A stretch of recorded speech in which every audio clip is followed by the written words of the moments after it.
Hello and welcome everyone. இன்னைக்கு நம்ம பார்க்க போகிறது கதவுகளின் உலகம் எபிசோட் 3. எபிசோட் 1 and 2 பார்த்தா தான் இது உங்களுக்கு புரியும். அதனால் ஃபஸ்ட்டு அதை போய் பார்த்துட்டு வந்துருங்க. இந்த எபிசோட ஓப்பனிங் சீனில் நம்ம லிங்குக்கு யாரோ அழுற மாதிரி சத்தம் கேட்குது. இவனும் அந்த பேய் தான் அழுது போலன்னு சொல்லிட்டு ஒரு கட்டை எடுத்துட்டு அந்த அழுகு சத்தம் கேட்குற பக்கமாக போயிட்டு இருக்கான். அந்த அழுகு சத்தம் மொட்டை மாடியிலேருந்து கேட்குது. இவனும் அங்கே கோவமாக போகிறான். பார்த்தா அங்கே அந்த லேடி நின்று அழுதுட்டு இருக்காங்க. நான் உன்னை டிஸ்டர்ப் பண்ணுறேன் தூக்கத்துலேருந்துன்னு கேட்கும்போது, இல்லை அப்படிலாம் ஒன்றும் இல்லை, எனக்கு காது கொஞ்சம் நல்லா கேட்கும், நீங்கள் அழுறீங்கன்னு சொல்லிட்டு கேட்குறான்.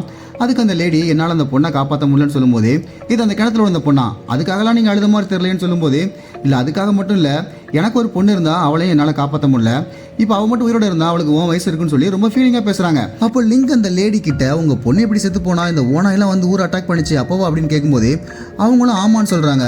அதோட என் பொண்ணுக்கு இந்த பனினா ரொம்ப பிடிக்கும், இதை பார்க்கறதுக்கு அவள் ரொம்ப ஆசைப்படுவா, இன்னைக்கு கூட இந்த பனி ரொம்ப அழகாக இருக்குன்னு சொல்லிட்டு இருக்காங்க. இவனும் அதை ரசிக்கிறதுக்காக அந்த மொட்டை மாடிக்கிட்ட இருக்கிற மதில் சுவர்கிட்ட போகிறான். கீழே இந்த பேய் செவுத்தில் ஸ்பைடர்மேன் மாதிரி ஏறி அவனை பிடிக்கிறதுக்காக வந்துட்டு இருக்கு. அந்த லேடியும் அப்படி கொஞ்சம் கொஞ்சமாக வில்லன் மாதிரி சிரிச்சுக்கிட்டே பின்னாடி போகிறாங்க. இவனும் அந்த பனியை ரசிச்சுக்கிட்டே அந்த மொட்டை மாடி மதில் சுவர் மேலே கை வைக்கிறதுக்காக போகும்போது ஏதோ சவுண்டு கேட்டு கை வைக்காம அப்படியே திரும்பி பார்த்தா அங்கே நம்ம ருயின் வரான். என்னடா நீங்கள் இந்த பனியை பார்த்து அழுதுட்டு இருக்கீங்க, இது உங்களுக்கு வேறு நேரங்காலமே கிடைக்கல அப்படின்னு சொல்லிட்டு அவன் ஜாலியாக பேசிகிட்டே வரான். அதோட மொட்டை மாடி மதில் சுவர் மேலே தனியாக சாயிறது நல்லது கிடையாதுன்னு நாங்கள் வீட்டில் சொல்லி தரலையான்னு சொல்லி நம்ம லிங்கு கிட்ட ருயின் கேட்குறான். அதுக்கப்புறம் இந்த லேடி சடனாக எனக்கு கொஞ்சம் வேலை இருக்குது, நான் அப்புறமா பார்க்குறேன், நீங்கள் பேசிகிட்டு இருக்கீங்கன்னு சொல்லிட்டு அங்கேருந்து நைஸாக ஓடிடுறாங்க. மறுநாள் காலையாவது இவங்களும் சவப்பெட்டி செஞ்ச இடத்துக்கு போகிறாங்க. சவப்பெட்டி ரெடியாக இருக்குது. சரி, இந்த சவப்பெட்டியை கொண்டு போய் அந்த ஊர் தலைவர்கிட்ட கொடுக்கலாமான்னு இந்த பொண்ணு கேட்குறா.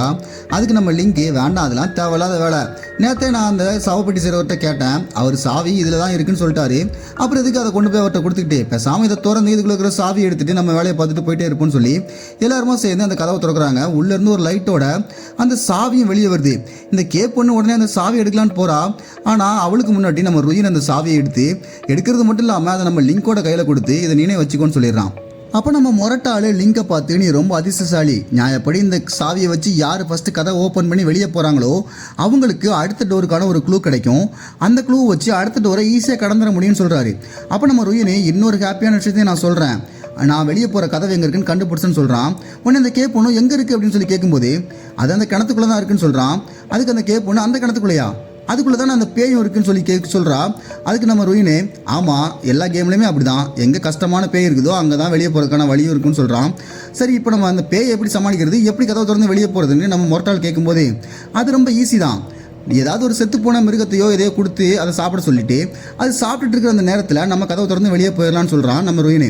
அதுக்கு அந்த பொண்ணு இங்கே செத்து போன மிருகம் எதுவுமே இல்லையேன்னு சொல்கிறா. அதுக்கு நம்ம ருயினே உனக்கு வேணால் தெரியாமல் இருக்கலாம், ஆனால் எனக்கு தெரியும்னு சொல்லி ஃபஸ்ட் எபிசோடில் ஒரு ஓனாயை போட்டு தள்ளியிருப்பாங்க. அந்த ஓனாயை இதை சாப்பிட்றதுக்காக கொண்டு வராங்க. அப்போது லிங்கு ருயின் கிட்ட நான் உங்கள்கிட்ட தனியாக பேசணும்னு சொல்லி கூப்பிட்றான். அவங்க 2 பேரும் தனியாக போயிடுறாங்க.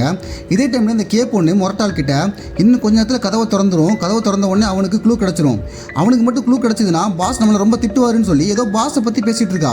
இந்த முரட்டாள பொறுமையாக கேட்டுட்டு இருக்காரு. நம்ம பாஸுக்கு என்ன பதில் சொல்கிறது அப்படின்னு சொல்லும்போது இப்போதைக்கு நம்ம இவங்க கூட ஃபைட் பண்ணுறது நல்லது கிடையாது, எதாக இருந்தாலும் அப்புறமா பார்த்துக்கலாம், இப்போ கொஞ்சம் பொறுமையாக இருக்கிறதா நல்லதுன்னு இந்த முரட்டான்னு சொல்லிடுறாரு. இதே டைமில் ருயினை தனியாக கூப்பிட்டு போன லிங்கு, எப்பா நீ எனக்கு ஒன்று கிஃப்ட் கொடுத்தில்ல, இது ரொம்ப விலை கூடின பொருள் மாதிரி தருது, இதை நீயே வச்சுக்கங்க அப்படின்னு சொல்லும்போது ருயின் சொல்கிறான், நான் இதை உனக்குன்னு கொடுத்துட்டேன், இது உனக்கு தான் சொந்தம் அப்படின்னு சொல்லவும், சரி உன்னோட உண்மையான பேர் என்னன்னு சொல்லு அப்படின்னு சொல்லி கேட்குறான். என் பேரை தெரிஞ்சுக்கிறதுல உனக்கு என்னடா அவ்வளோ ஆர்வம் அப்படின்னு சொல்லி நம்ம ருயின் கேட்கும்போது லிங்கு சொல்கிறான், இல்லை ஒன்றும் இல்லை, வெளியே வந்தால் அவன் பேரை வச்சு உன்னை கண்டுபிடிச்சி நான் திருப்பி கொடுத்துருவேன்னு சொல்கிறான். அதுக்கு அதே நேரத்தில் இவங்க உள்ளத்துக்கு போட்ட ஓனாய் ஒன்று இருக்குல்ல, அதை அந்த பேய் இழுத்துட்டு போகுது சாப்பிட்றதுக்காக. அதை பார்த்து இவங்களும் சரி டைம் ஆயிடுச்சு வாங்க போகலான்னு சொல்லி கிணத்துக்குள்ளே இறங்கிடுறாங்க. ஒவ்வொருத்தராக கிணத்துக்குள்ளே இறங்கி பார்த்தா உள்ளே ஃபுல்லாக ஒரே எலும்பு கூடும் மண்டை ஓடுமா இருக்குது. அதை பார்த்து கொஞ்சம் பயப்படவும் செய்கிறாங்க. ஆனால் வெளியே போகிற டோரை ஈஸியாக கண்டுபிடிச்சிடறாங்க. நம்ம லிங்க்கும் அந்த சாவியை போட்டு கதவை திறக்கலாம் ட்ரை பண்ண இந்த பொண்ணு அவசரப்பட்டு நம்ம தான் திறக்கணும்னு நினச்சி நான் ஹெல்ப் பண்ணுறேன்னு சொல்லிட்டு போகிறா. சாவியை தட்டி விட்டுறா, சாவியும் கீழே விழுந்துருது. கீழே விழுந்த சாவியை நம்ம லிங்க் எடுக்கலான்னு போகும்போது முடிய வச்சு அந்த பேய் அந்த சாவியை எடுத்துக்கிடுது.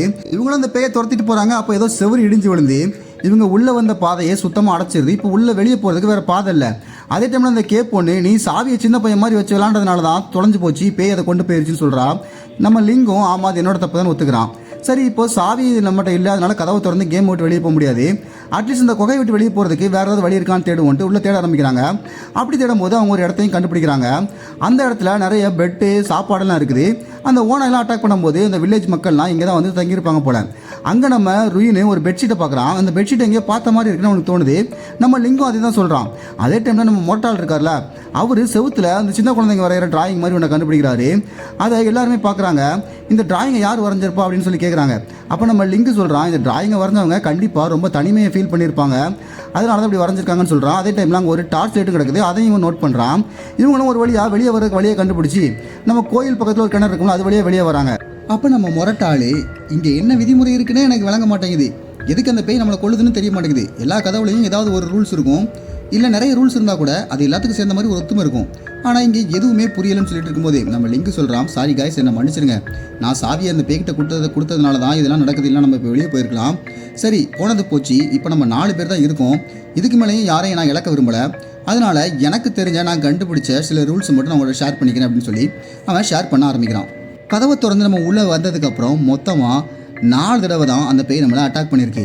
மொதல் நாள் ராத்திரி அந்த மொட்டை மாடி மதில் சுவர்கிட்ட ஒருத்த மட்டும் தனியாக செத்து கிடந்தான். அடுத்த நாள் நம்ம மரம் வெட்டுறதுக்காக மலைக்கு போனோம். அப்படி மலைக்கு போகும்போது 3 பேர் சேர்ந்து மரத்தை தூக்கிட்டு வந்தாங்க. அந்த 3 பேரையுமே அந்த பொம்பளை போய் கொன்றுச்சு. அதுக்கடுத்து நம்ம சாமி கும்பிட கோயிலுக்கு போனோம்.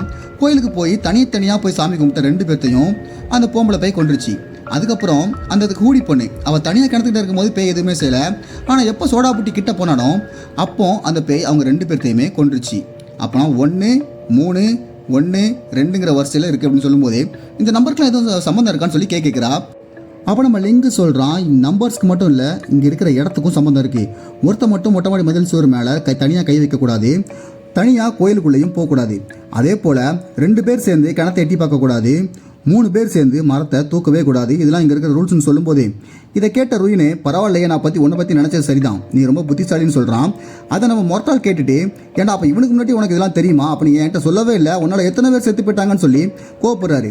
அதுக்கு நம்ம ருயினே, பைத்தியக்காரத்தனமாக பேசாதீங்க, நான் ஒன்றும் அவங்கள கொல்லலை, அந்த பேய் தான் அவங்கள கொன்னுச்சு, அதுக்கும் எனக்கு எந்த சம்மந்தமும் இல்லை, அதோட நான் யாரையாவது காப்பாற்றணும்னா அவங்க அதுக்கு தகுதியானவங்களாக இருக்கணும்னு சொல்கிறான். அதோட அந்த கோயிலுக்குள்ளே போகிறதுக்கு முன்னாடி நான் எவ்வளவோ சொன்னேன், அவங்க 2 பேருமே கேட்கல.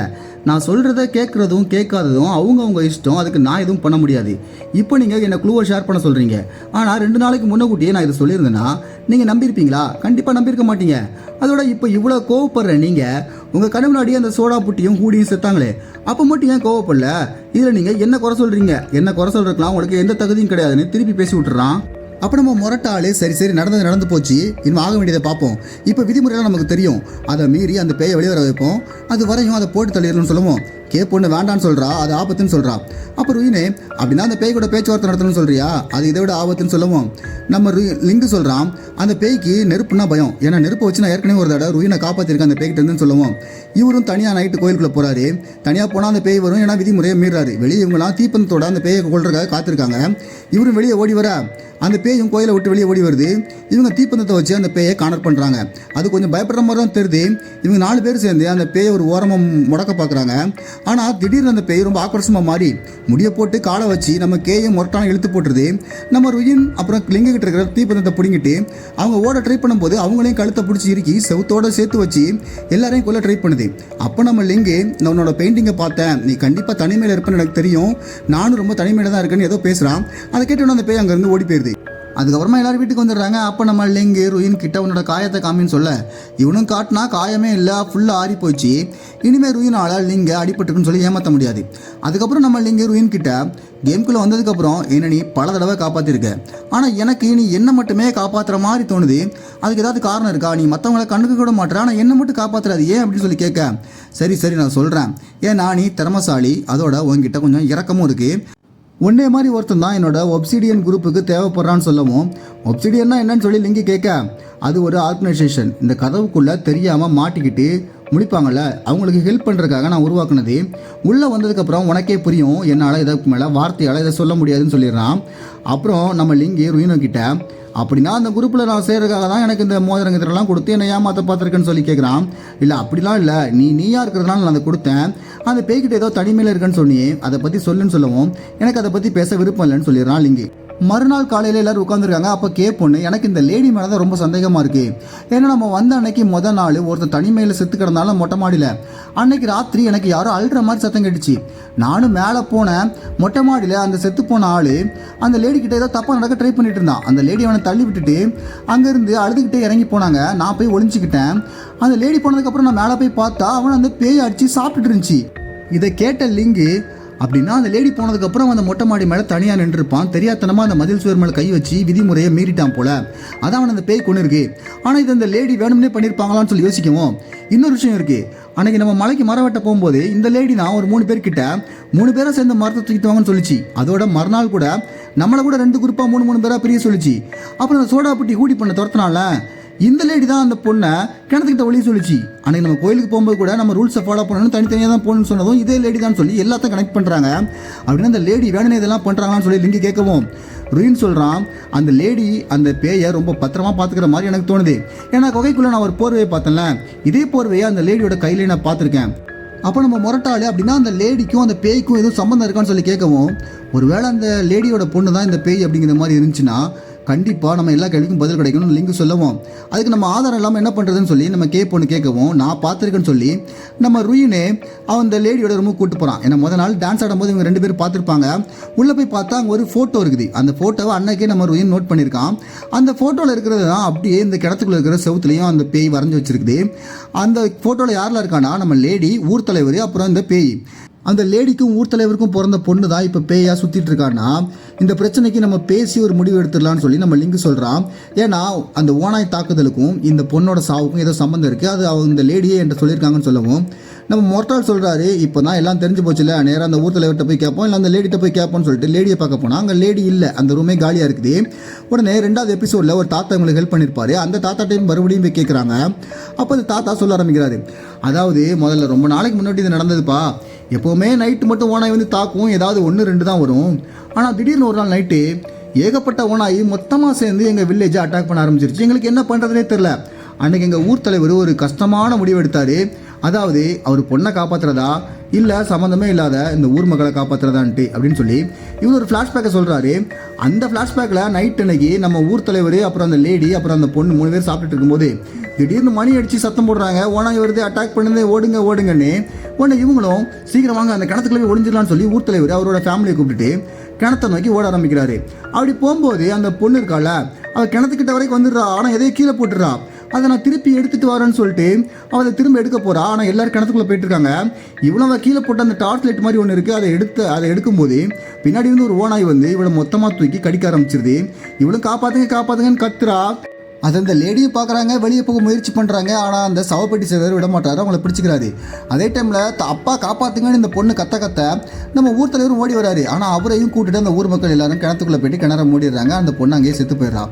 அதுக்கப்புறம் எங்கள் ஊருக்குள்ளே ஓனாய் வந்து ஒரு நாள் கூட தாக்குதல் நடத்தலை. எல்லாத்துக்குமே அந்த பொண்ணு தான் காரணம். அவள் உயிரை கொடுத்து எங்கள் எல்லாத்தையும் காப்பாற்றிட்டான்னு தாத்தா சொல்கிறாரு. அதை கேட்ட லிங்குக்கு சமக்கம் வந்துடுது. ஆமாடா, நீ அப்படி தான் நினைப்ப, கழட்டு போயில, நீ செத்துருந்தா தெரிஞ்சிருக்கும். உன் ஊரை காப்பாற்றுறதுக்கு அடுத்த ஆள் உயிரை பலி கொடுக்குறது எந்த விதத்தில் நியாயமாகும் அப்படின்னு சொல்லி லிங்கு கோவமாக தாத்தா கிட்ட கேட்குறான். அப்போ அந்த தாத்தா சொல்கிறாரு, இப்போ அந்த பொண்ணு உயிரோடவும் இல்லை, செத்தும் போகலை, 2க்கும் நடுவில் ஒரு பேயாக சுற்றிட்டு அலையிறா. அதோட அந்த லேடி இருக்காங்கல்ல, அவங்க ஊர் தலைவரோட முகத்தை கூட நம்ம பார்க்க மாட்டேன்னு சொல்லி தனியாக போய் ஒரு வீட்டை கட்டினாங்க. அந்த வீட்டில் தான் இப்போ கதவு திறந்து வர்றவங்களே மாதிரி ஆட்கள்லாம் தங்குறீங்க. அப்புறம் எங்கள் ஊர் தலைவர் இருக்கார்ல, அவர் ரொம்ப பாவம். அவர் பொண்ணு இல்லாமல் அவரால் உயிரோட வாழ முடியல. ஆனாலும் எங்களுக்காக கொஞ்ச நாள் உயிரோடு இருந்து இந்த பிரச்சனையெல்லாம் முடிச்சுட்டு அதுக்கப்புறம் அவர் சூசைட் பண்ணி அவர் பொண்ணு கூடவே போய் சேர்றது மாதிரி பிளான் பண்ணியிருக்காருன்னு சொல்லவும், அப்போ நம்ம முரட்டாள், ஏன்டா ஊர் தலைவர் சாக போகிறாருன்னு சொல்கிறீங்க, ஆனால் யாரை தடுக்கிறதுக்கு முயற்சி பண்ணலான்னு கேட்டால் இந்த தாத்தா சொல்கிறாரு, எங்களுக்குலாம் ரொம்ப குற்ற உணர்ச்சியாக இருக்குது. ஏன்னா எங்களால் தான் அவர் பொண்ணு செத்து அவர் பொண்ணு இல்லாத இந்த நரகமான வாழ்க்கையை அவர் வாழ்ந்துட்டுருக்காரு. இவ்வளோ கஷ்டப்பட்டு அவர் வாழ்கிறத எங்களாலையும் பார்க்க முடியலன்னு சொல்லவும் இந்த பொண்ணு சொல்கிறா அப்படின்னா அந்த சவப்பட்டி செய்ய சொன்னார், அது அவருக்கு தான் போலன்னு சொல்லிட்டு இருக்கா. இதே டைமில் நம்ம லிங்குக்கு ஏதோ ஒரு மெமரிஸ் வருது. இவன் தான் இடிபாடுக்குள்ளே சிக்கி மாட்டியிருக்கிற மாதிரியும் யாரோ ஒருத்தர் வந்து இவனுக்கு ஹெல்ப் பண்ண வந்துட்டு அதுக்கப்புறம் நான் மற்றவங்களுக்கு ஹெல்ப் பண்ணிட்டு வந்து உனக்கு ஹெல்ப் பண்ணுறேன்னு சொல்லி போகிறான். ஒரு வெள்ளை கூடி போட்டிருக்கான், அது யாருன்னே தெரில. இந்த மெமரிஸ் அவனுக்கு வந்துட்டு இருக்கு. இப்போ பிரச்சனை தீர்க்கணும்னா நம்ம அந்த 3 பேரையும் மொத்தமாக்கணும்னு சொல்லி நம்ம லிங்கு சொல்கிறான். அது எப்படி முடியும்னு சொல்லும்போது எனக்கு ஒரு ஐடியா இருக்குன்னு சொல்லி லிங்கு அவனோட ஐடியாவை சொல்ல ஆரம்பிக்கிறான். அன்னைக்கு ராத்திரியாவது ஊர் தலைவர் சாவறதுக்காக சவப்பெட்டியில் படுத்துட்டு தன்னோட பொண்ணோட ஃபோட்டோவை பார்த்து ஃபீல் பண்ணிட்டு இருக்காரு. அதே டைமில் ஓநாய்கள் ஊழையிடுற சத்தமும் கேட்குது. எல்லாரும் பயந்து அடித்து கிணத்துக்குள்ளே ஓடுறாங்க. ஆனால் ஓநாய் மாதிரி ஊழையிடுறது நம்ம கேயும் மொரட்டாலும் தான். ஊர் மக்கள்லேருந்து எல்லாருமே கிணத்துக்குள்ளே வந்துடுறாங்க. அங்கே நம்ம லிங்கையும் ருவினை மீட் பண்ணுறாங்க. அப்போ அந்த லேடி எங்களை ஏமாத்திட்டீங்க நீங்கள் அப்படின்னு சொல்லும்போது எங்களுக்கு எல்லாமே தெரியும். ஒரு வருஷத்துக்கு முன்னாடி இந்த ஊரில் என்ன நடந்துச்சு அப்படிங்கிறதுலேருந்து நாங்கள் விதிமுறைகளை மீறி சாவடிக்கிறதுக்காக நீ என்னெல்லாம் பண்ணங்கிற வரைக்கும் எல்லாமே எங்களுக்கு தெரிஞ்சு போச்சு. ஆனால் நான் அவங்கள பழிவாங்க வரல, நாங்கள் சில விஷயத்தை மாற்ற வேண்டியிருக்கு, அதுக்காக தான் வந்தேன்னு நம்ம லிங்கு சொல்கிறான். அப்போ ருயினே எங்களுக்கு சாவி வேணும், அந்த சாவியும் அந்த பேய்கிட்ட தான் இருக்குது, அது எங்கிட்டேருந்து எடுத்துருச்சு, எங்களுக்கு அது திரும்ப வேணும்னு சொல்கிறான். அதே டைமில் நம்ம லிங்கு மொரட்டாலையும் கேயும் கூப்பிட அவங்க 2 பேரும் கிணத்த 2 பேராக சேர்ந்து ஜோடியாக எட்டி பார்த்துட்டு ஓடி வந்துடுறாங்க அந்த கிணத்துக்குள்ளே. அது ஜோடியாக எட்டி பார்த்ததுனால பேயும் இவங்களை விரட்டிக்கிட்டே வருது கொள்றதுக்காக. துரத்திக்கிட்டே உள்ளே வர்ற அந்த பேயும் ஊர் மக்கள் எல்லாரையும் பார்த்து ஒரு நிமிஷம் அப்படியே ஸ்டக்காகி நின்றுது. அப்போ நம்ம லிங்கு பேச ஆரம்பிக்கிறான். நீங்கள் 3 பேரும் ஒருத்தர் சந்திச்சு 1 வருஷத்துக்கு மேலே இருக்கும்னு எனக்கு தெரியும். நான் உனக்கு உதவுறதுக்கு தான் வந்திருக்கேன். உன்னோட தனிமையை போக்குறதுக்கு உனக்கு உதவுறதுக்காக நான் இங்கே வந்திருக்கேன். ஏன்னா இதே மாதிரி தனிமையை நானும் உணர்ந்திருக்கேன், எனக்கும் அந்த வழி என்னன்னு தெரியும். நீ இப்போ உயிரிடவும் இல்லை, அதே டைமில் செத்தும் போகலை. ஆனால் ஒன்று மட்டும் செத்து போயிடுச்சு, அது உன்னோட இதயம். ஏன்னா அதே மாதிரி தான் நானும் இருக்கேன். நீ இப்போ என்ன ஃபீல் பண்ணுறியோ இதே மாதிரி இந்த தனிமையை நானும் ஃபீல் பண்ணியிருக்கேன் அப்படின்னு சொல்லிட்டு இந்த ஊர் மக்களெல்லாம் பார்த்து, ஏன்னா அவங்களுக்குலாம் அறிவே இல்லை, மனசாட்சியும் இல்லை. ஏன்னா நீங்களாம் உயிரோடு இருக்கிறதுக்காக இந்த பொண்ணை காப்பாற்றாமல் எல்லாரும் தான் உயிர் தான் முக்கியம் கிணத்துக்குள்ளே போய் ஒழிஞ்சிக்கிட்டீங்க. இது உங்களை உங்களில் ஒருத்தரை சூஸ் பண்ணி என்னடா பண்ணியிருப்பீங்கன்னு சொல்லி கேட்கும்போது சவப்பட்டி செய்கிறவரு என்னடா சூஸ் பண்ண எனக்கு பெருமையாக தான் இருக்கும், என் உயிரை கொடுத்தா இந்த ஊரை காப்பாற்றுன்னு சொல்லவும் ருயின் சொல்கிறான். அப்புறம் இப்பவுமே உன்னை கொண்டு இந்த பேய்க்கு கொடுத்துட்டு ஊர் மக்கள் எல்லாரையும் காப்பாற்றிட வேண்டியான்னு சொல்லவும் சவப்பட்டி செய்கிறவர் பரவாயில்ல பண்ணுங்கன்னு சொல்கிறாரு. கேட்ட நம்ம மொரட்டாளி இப்போவே உனக்கு கழுத்தை நெரிச்சு இங்கேயே போட்டு தள்ளிறன்னு கிட்ட வர சவப்பெட்டி செய்கிறவன் பயந்து ஓடுறான், உயிருக்கு பயந்து. அப்புறம் நம்ம லிங்கு ஊர் மக்களை பார்த்து, நீங்கள் எல்லாருமே சுயநலம் பிடிச்சவங்க, அதுலேயும் குறிப்பாக நீ அந்த பொண்ணோட அப்பாவாக இருந்தும் அந்த பொண்ணை காப்பாற்றாமல் இந்த ஊர் தான் முக்கியம்னு ஊர்க்காரங்க சொன்னாங்கன்னு அவளை விட்டுட்டு கிணத்துக்குள்ள இறங்கிட்ட. நீ சவப்பெட்டி செய்கிறவன், இந்த ஊர்க்காரங்களில் எந்த பக்கம் அதிகமாக எல்லாரும் பேசுகிறாங்களோ அந்த பக்கத்தில் சேர்ந்து பேசுகிற நீ எல்லாம் ஒரு கோலை. அதோட நீங்கள் எல்லாரும் எடுத்த முடிவோட விளைவுகளை அந்த பொண்ணு ஏன்டா சந்திக்கணும்? அந்த பொண்ணு பாவண்டா, அவள் சின்ன பொண்ணு, இந்த தனிமையில் இருட்டுக்குள்ளே ஒரு பாதாளத்துக்குள்ளே அவள் வாழ்ந்துட்டு இருக்கா. அவங்க அம்மாவை மட்டுமே நம்பி அவங்க அம்மா யாரையாவது கொண்டு வந்து அவளுக்கு கொடுத்தாங்கன்னா அதை சாப்பிட்டுட்டு உயிர் வாழ்ந்துட்டு இருக்கா. அப்படி ஒரு வாழ்க்கையை வாழ்றது எவ்வளோ கஷ்டம்னு உங்களுக்கு தெரியுமா? நீங்கள் யாராவது அந்த வாழ்க்கையை உங்களால் வாழ முடியுமா அப்படின்னு சொல்லி கேட்கும்போது, அப்போ இந்த ஊர் தலைவர், நான் என் பொண்ணுக்காக என் உயிர் கொடுக்குறது கூட ரெடியாக இருந்தேன், உங்களை சவப்பட்டி கூட செய்ய சொன்னேன் தெரியலாம் அப்படின்னு சொல்லி கேட்கும்போது, உன் பொண்ணுக்கு ஒன்றும் நீ சாவணும்னு ஆசை இல்லை, நீ அவளுக்கு துணையா அவள் கூட இருக்கணுங்கிறத ஆசை, அதனால தான் இந்த படத்தையும் வரைஞ்சி வச்சிருக்கான்னு சொல்கிறான். நீ அவகிட்ட மன்னிப்பு கிட்டேன்னு சொல்லி கேட்குறான். அதோட நீ அந்த பொண்ணோட அம்மாவாக இருந்தும் நீ அவளுக்காக இத்தனை பேரை கொன்று பழி கொடுத்துருக்க, அப்படிலாம் பண்ணுறது ரொம்ப தப்பு. நீங்கள் யாராவது அந்த பொண்ணுக்கிட்ட எப்போவாவது மன்னிப்பு கேட்டிங்களா? அவளோட உணர்வு என்னன்னு உங்களுக்கு தெரிஞ்சுதான்னு சொல்லவும் ஊர்க்காரங்கெல்லாம் சேர்ந்து அழ ஆரம்பிச்சிடுறாங்க. என்னை மன்னிச்சிரு, நன்றி அப்படின்னு சொல்லி அவள் காலில் விழுந்து எல்லாருமே அழ ஆரம்பிக்கிறாங்க. ஊர் மக்கள்ல இருந்து அத்தனை பேரும் மன்னிப்பு கேட்டதுனால அந்த பொண்ணும் அவங்கள மன்னிச்சு அப்படி கொஞ்சம் கொஞ்சமாக மனுஷியாக நார்மலாக மாற ஆரம்பிக்கிறா. இந்த இடத்துல இந்த எபிசோட் முடியுது. இதுக்கப்புறம் என்ன நடந்துச்சுங்கிறத நம்ம இன்னும் வர எபிசோடில் பார்க்கலாம். Until then, bye bye.